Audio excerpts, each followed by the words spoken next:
Swastikarji, and welcome back to TSN Talks. In this week's episode, we have someone that turns ideas into a product. Have you ever had that moment where you think, oh, there should be an app for this, or why is there no website or no product for this? Well, the person on my left has spent over a decade helping people, businesses, effectively build these products. But here's the thing, once you build the product, how do you know it sticks? How do you know if it's launched successfully? Well, that's where you need the expertise. And let's waste no time in welcoming CEO of Rethink Labs, Mr. Raju Vishwas. Hello, nice Raju. to meet you, Sunny. Welcome to the podcast. Thank you very much. Very happy to have you here. So, we can get right onto it, actually.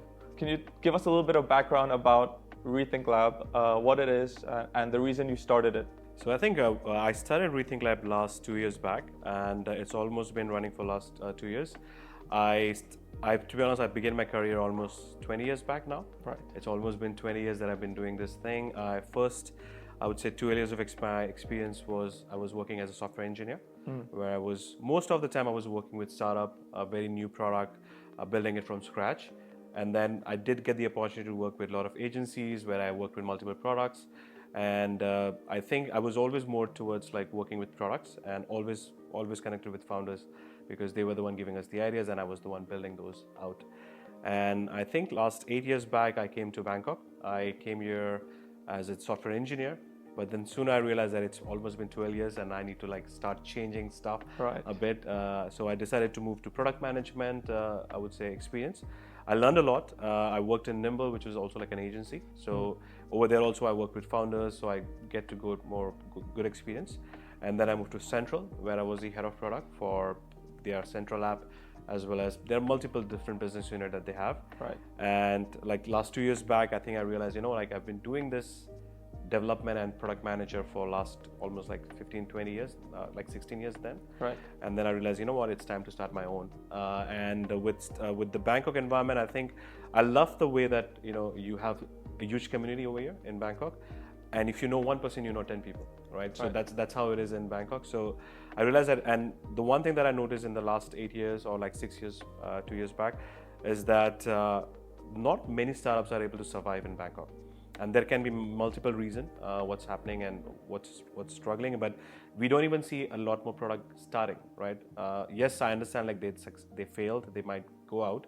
That is possible, right? Because most of the startup that build like 95%, like they are dead in 5 years. But we don't even see new product being launched at a very rapid pace. So this is where I realized that with my skills with development plus product management now, I realized that maybe I can use that skills to help founders and then help them launch the product. But again, just building product is not the most important thing. It's like making sure the product is able to sustain or survive for the next 5 years down the line. This is where I come in and then I try to guide them in the process, like what can be done in a much simpler way, easiest way, at the very small level to test your idea first and then see whether it works, and then you go at the mass scale level. So that's the reason why I started Rethink Lab. Right. And that's the whole story of my background. Okay. Yeah. So effectively, someone who has an idea, someone with an idea, with a vision for a product that they believe, maybe they woke up at 3 a.m. one night and they said, okay, this is interesting. Let's see if I can do that. If they have an idea, they can pretty much effectively come to you to validate that product. Is that what you're saying? Yeah, I mean, again, what we try to do is that, again, if you have a good idea and you're just trying to like understand like what can be done. Most of the founders that comes to me, the good thing is that they already have an existing business, which is mostly like offline. They're doing certain things on like a daily process. So it's more like an SME stage level. Okay. And sometimes we also have like founders who are coming with a good idea, like they're like scratching like from start. So the good thing was that like you come with me and then we do ask a discovery session. We try to understand what exactly you need. We try to analyze in terms of like what is the minimum thing that you can actually do. Right. Instead of building a full product for like 1 year development or something, we try to figure out like what is the best small possible thing, even without building a product, what is the best way that you can validate your product? Whether it's going to be a landing page, whether it's going to be just an MVP, is an that MVP, what you call it? a basic MVP. But again, MVP is also like development. Okay. So we try to see if we can validate that even without developing. So Right. like you can create a mock-up, you can create a basic prototype with just design. And now again, with AI tools, things have changed. Yeah. You can actually build the entire platform by just like giving one prompt. That's Crazy. what I think things have changed quite a lot. I think the good thing is that I discovered this like last, I think, like not last, but this Feb. Right. And I started coding a bit. I've tried to test those out, and I realized this is the best tool to actually teach also. Okay. So I'm also doing, I do a lot of like a bi-weekly workshop with a lot of founders. Yeah, so that's what I'm doing. But if you have a good idea and if you want to like think like what is the best way to get the best value out of it, To bring it to life. bring it to life, Something tangible. right? Something tangible. But the first thing that we start is with idea validation, Right. to see whether you can validate your idea without building a product. And once you're able to validate those ideas, then we go to the next step. That, okay, like now if you want to build this, how exactly you can build this, and what's gonna cost you to build that product. Interesting. So, can you share some stories about any, let's say a success story about someone who you've helped convert an idea into a fruitful product that's in the market and successfully launched? Could be in Thailand, if possible. I mean, unfortunately, we don't have that much client in Thailand. Yeah. We have like 2 clients. Okay. One of them is actually your product, so which is good. But the one thing that we do have a lot of like US client, Right. US and UK clients, and we recently launched a marketplace with a client. We took a development for almost 3 months time to set up everything for him, and we just recently, I would say like almost like 2 months back, we launched the product. And now we have almost an active users of 200 users that are coming, and this is just like purely organic. We haven't even started like going crazy in terms of marketing. Right. We are able to get that through word of mouth. I was still not very sure in terms of the founder market fit, but he showed me that yes, I mean he do has the capacity to bring in. So this is, I think, I would say the perfect way of launching MVP. You don't go crazy in terms of building an entire product for 1 year. Right away. You launch something very small, very simple. Simple. We are just providing them the contact form so that they can connect to the users and then get it done. And everything is most of the time handled very offline. So it's a practical way to actually validate your idea. That's correct. That's what you're saying. Instead of building something for like long, right? Yeah. And then I want all these features, I want this And then filters. gambling on whether it works or not. That's correct. Even the payout and everything is superly handled, very manual process, right? So the more manual that you are able to do in the early stage, that's better, because then you don't invest most of your time to build a product and then get it validated. So now that he has validated the product, he's already asking me, hey, can we add more developer? So now it can actually turn into something big. That's something big. So now that things have started picking up, he's like, oh, we need one more developer. I think that's where I would say like a success stories are. Okay. You start launch with a it's not a scrapey product, but it's like a good looking product. Right. But you start with very small approach, try to do a lot of things that is manual. But this is like a marketplace approach, right? So marketplace has the biggest problem of chicken and egg, like where you have to find, do you build for the provider? Do you build for the user? Right. So in most of the cases, I think you also have to start with, in a marketplace, you have to start with a service provider because you have to onboard them and then get their profile ready. Yeah. And then you can go with the user. With the users, definitely. But focusing on both sides is very important in marketplace product.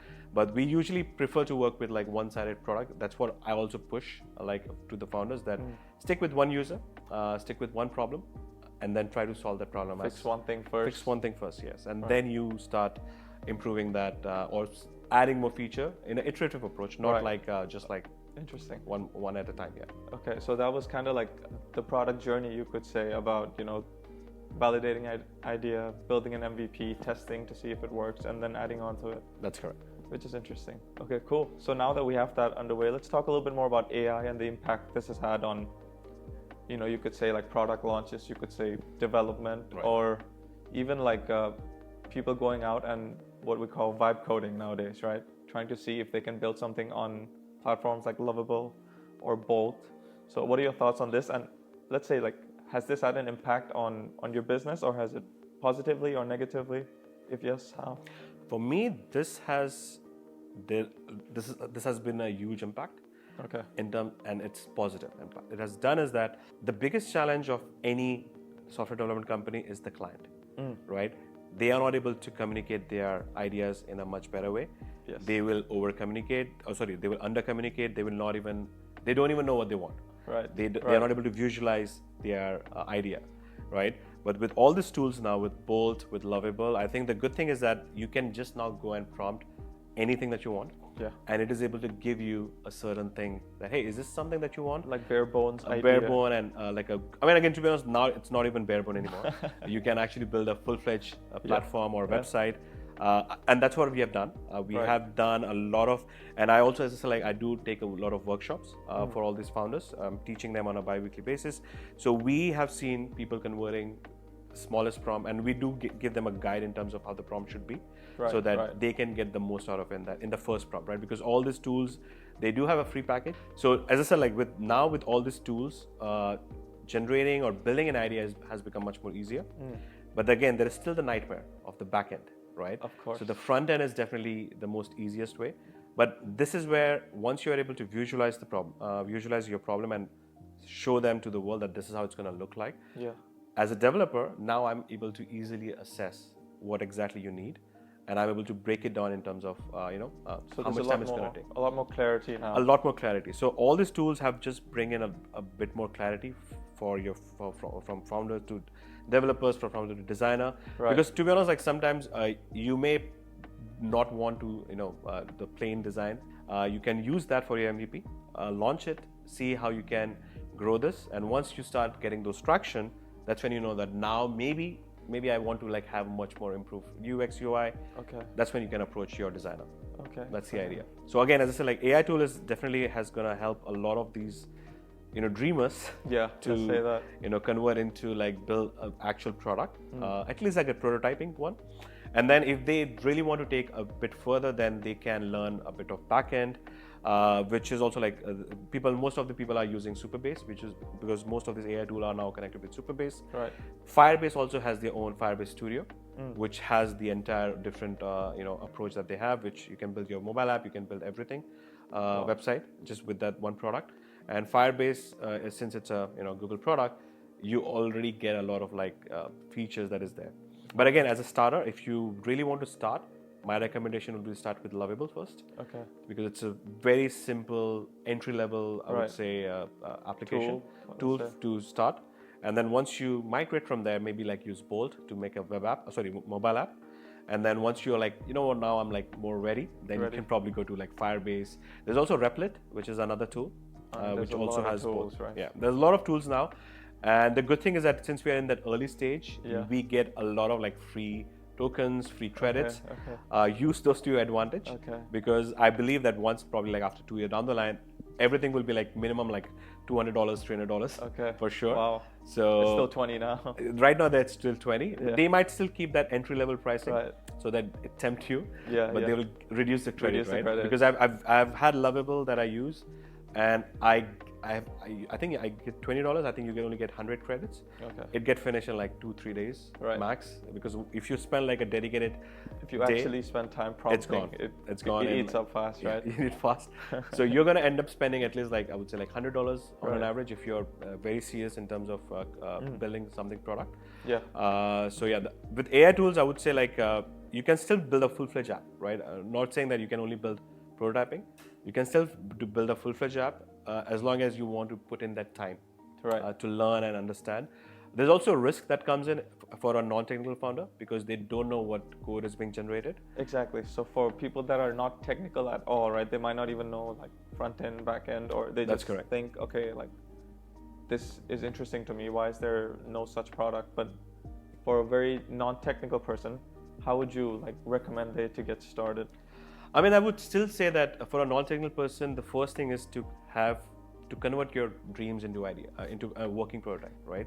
That should be the first step, because prototyping doesn't involve back-end connections and all the other stuff, which means that you're not putting your code at risk in the early stage. And then work with a developer, right? If you're really serious about your product, you need to understand that you need to invest money.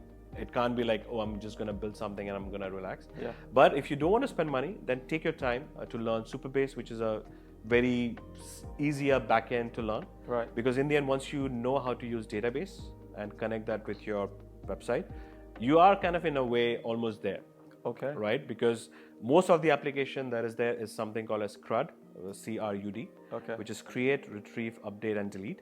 Okay. If you are able to perform these 4 actions on your database from your front end, you're kind of almost there. You can almost build a marketplace. You can build a marketplace product, you can build whatever that you can, because in the end, that's only time when you need a custom logic, that's when you will have a bit of a little problem. bit complex. Yeah. But again, all these tools, if you're very serious and you want to invest money, then you have to become that mindset of like, I need to be a developer, right? But my approach to all this thing is like, I do prefer that founders should just be the founder. Yeah. They should just focus on the business side. Right, exactly. Rather than working on the code. Yeah. And if you're a non-technical person, use that as your strength. Like, I'm a business owner, I can build a prototype, and then I can hand it over to someone else who can make sure that it's complete. Right. And then as a business person, your job is to get those early traction. Fair enough. It's not building a product is good, but getting those early traction. Launching the product. What happens after the product is ready? That's correct. It's not like magical or anything. That's correct. like that, right? Because that's where most of the startups die. Right. Because I have built, I would say, like in the last 20 years, I think maybe like more than 100 products. Wow. And only like 3-4 have seen the light. Yeah. Not even more than that. Because you think of an idea, because for me, it was building product was always easy. Right. Because I'm talking from a developer point of view. Yeah. Right. But as a non-technical person, for you guys, building was so difficult. Like, oh, we need to invest $1 million, 100K. It's going to cost so and so just to create certain things. But now with that problem has solved. But as I said, like building was never a problem. Building was always easy. Building was never challenging. But the one thing was challenging was how do you bring that product to the actual users, to the market, to the market. Yeah, that was the most difficult part. And now I think people who are able to do that are doing much better job. Yeah, right. That's the approach I would say. Yeah. Great, really interesting. So let's talk about that actually. The reason startups fail a lot in Thailand. We had a brief chat a little bit before this. In your experience, having been in Thailand for what, 8 to 10 years? 8 years, already? yeah. Now. 18. 8 years. 8 years, yeah. Yeah. Sorry. From your experience, why do you think that? I mean, again, there are multiple reasons why a lot of startup I've seen in Thailand that has failed. One thing is that I don't even see any Thai startups most of the time. Okay. I mean, I do see Thai startup because I come to know about them from my Thai friends. Okay. But then, which means that they are not very global. Even in Thailand, they are not global, right? Yeah. Like they're not reaching out to expat. Right. They are not very popular in Bangkok, which means that you only see most of the startups that you see are popular would be, like people that are for us, right? Would be like BitCup, which is like a Thai founder. So we need those kind of, I would say, startups. More people that are launching this product. I mean, Wungnai is also like another one which has now taken by Line, which is like also like a famous story. Massive. But you don't see that many. There is like, I mean, again, Flash is there. There's like Thaivatsa, like not Thaivatsa, like Lala Move and all. So there are like different products, startup that has succeeded. But the one reason what I've seen is that this is again me being in the networking event for like last 2 years is that they haven't seen a huge exits from most of these startups, right? Which is what creates that mindset that there's no market. There's no point. There's no market in Thailand, so people don't even do that. And we also have the other problem of the 51-49 issues, which somehow I believe is good because it's basically pushing Thai people to do it. To come out and then do the business, right. But then it's also avoiding, expats who has money, capital, to push in the market, right? But I believe I've heard like many discussion that it's going to change. But with now, to be honest, like in the last 2 years, I've seen a lot of like that gel happening between like founders. There's a lot of networking events that is happening. Yeah. So I would say that maybe things will change in the next 5 to 10 years down the line. With Lovable, with all this AI tool coming in. So I believe that building would become much more easier. So people are going to experiment a lot more. Yeah. And, like, to be honest, like, I want to see failed products. That's okay, right? Launch failed products. At least like you launch and then you learn. Yeah. But what the problem right now, what I'm seeing is that we are not even seeing those failed products.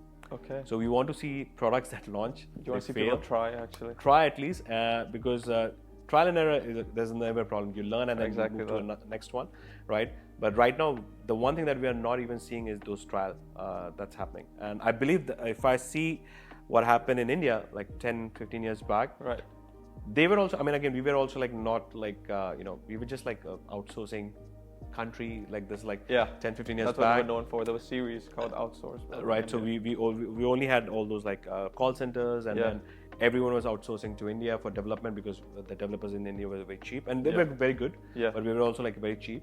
But now with the startup that has happened in India, I think if you think of one idea, you already know that there are 10 products there in India. And if you even think of an idea, or if you launch an idea, you know that next day, if it's a unique idea, right, next day there's going to be at least like 10 copies. People ready to come and compete with you right away. That's not happening in Thailand. I think that's the biggest challenge that I believe. Interesting. So once that starts happening, I would say that a lot of like all these people who are in that mindset of like, we just want to be a safe, get a job and be safe. That's people are going to take more risk then. I think that a risk factor in Thai people I've seen is not there much. And again, this is like, I'm talking about employees, right? I'm assuming there are like founders who are, because I've met incredible founders, Thai founders in all these networking events. But again, the problem with networking events is also the same thing, is that we only know the expat networking events. Yeah, fair enough. Where you only see like 5% Thai people. Right, exactly. And these are like people who can speak English as well. They have that a bit of confidence. They might be shy, but they might be like sticking in corner. I try to find those people whenever I go to networking events, to bring them in and then gel them in Get the them group. to loosen up a little bit. Yeah, and loosen up a bit. And those are there, but I think that percentage should be somewhere between like, I would say like maybe 30, 35. Right.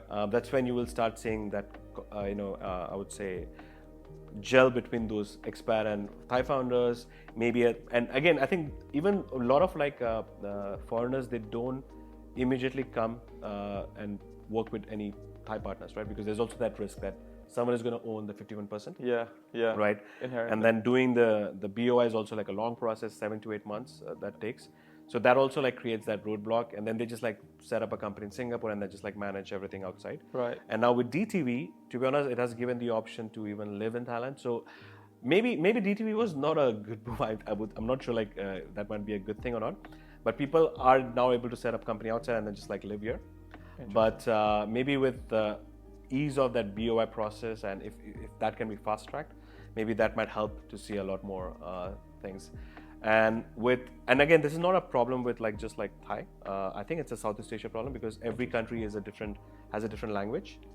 Fair enough, yeah. That's also like and every country has their own culture. So there's also like that barrier that is there.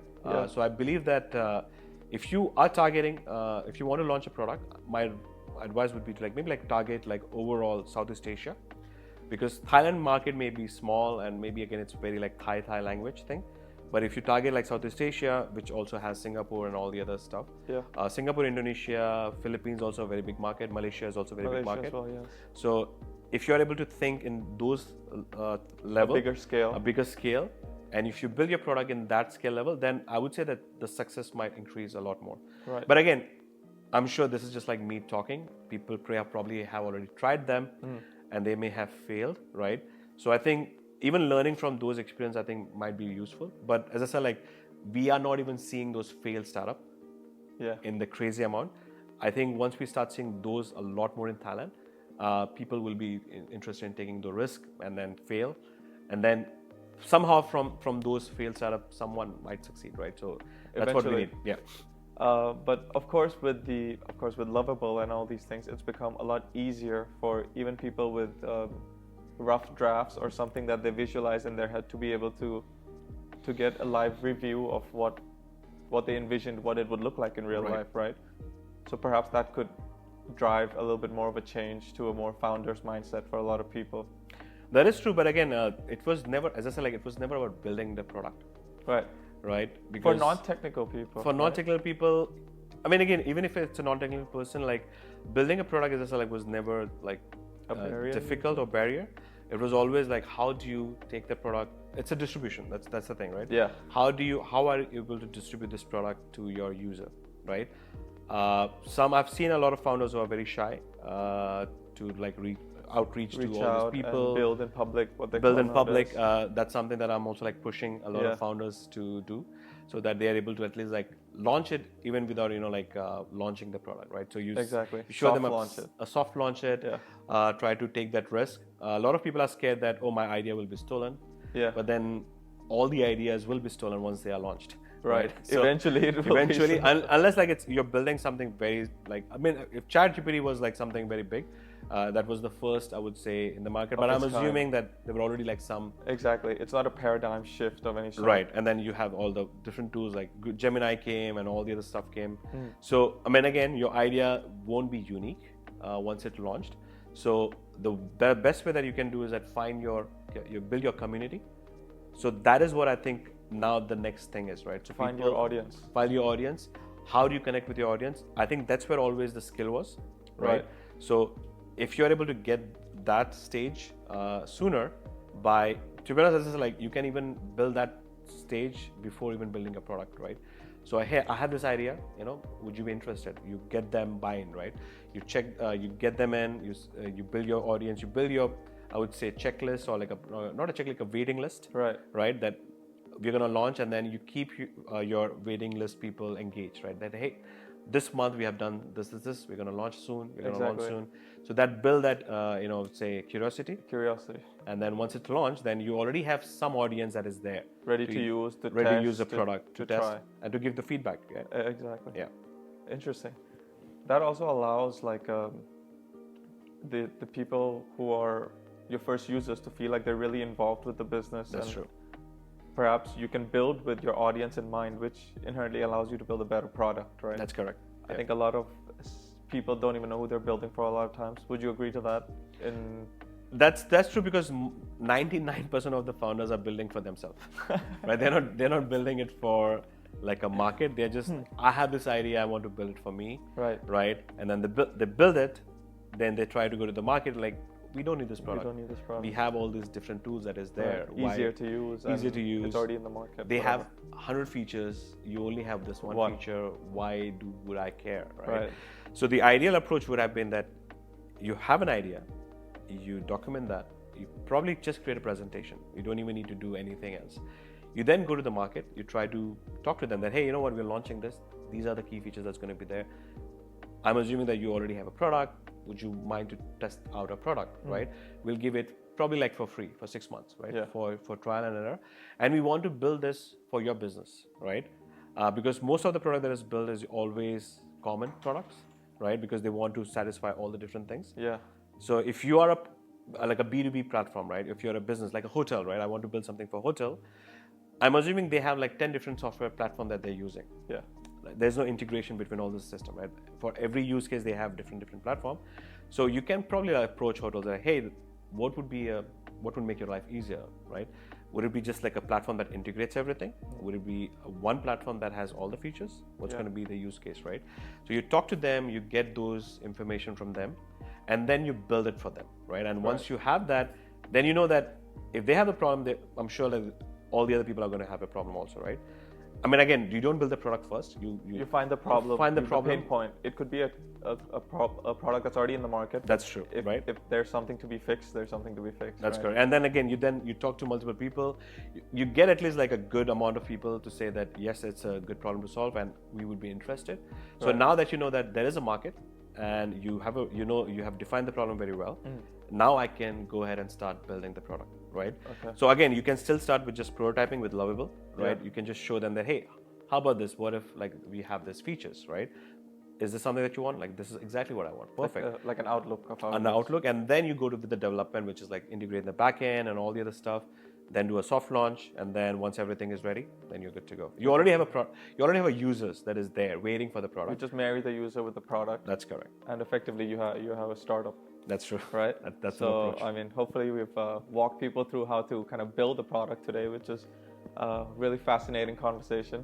So yeah, I mean, before we leave, let's say to wrap things up, any advice you'd give to, let's say, people with you could say people who are still in jobs, or people with a founder's mindset that perhaps don't want to take the risk of starting their own company or perhaps stepping into the unknown? So my first recommendation would be that start going out and meet people in networking events, because I realized that is something that was missing when I started my business. Building initially. Because I was making a stable money, I had a stable income that was coming in, I had a huge number of free time, right?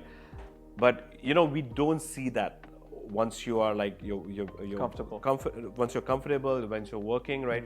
You don't see those things that I do have those like 1 hour free here and there, right? So if I would have utilized my money that was already had, I could have utilized maybe like some percentage of that to build a product, right?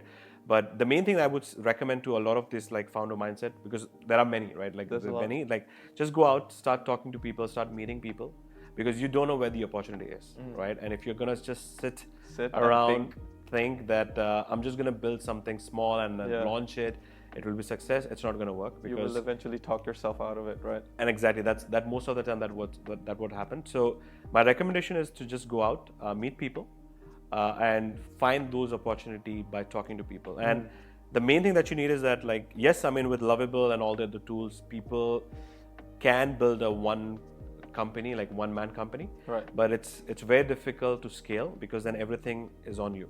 So my other recommendation would be to actually find those team members, those co-founders that you want to have build this product with. And again, that doesn't have to be your friend, but it can be anyone that you feel is you're comfortable with. Yeah, great advice. All right. So yeah, Raju, it was great having you on TSN Talks. Thank you very much, I think Sunny. our viewers will love this episode. So yeah, thank you. Sawadee krap. Sawadee krap. Sawadee krap.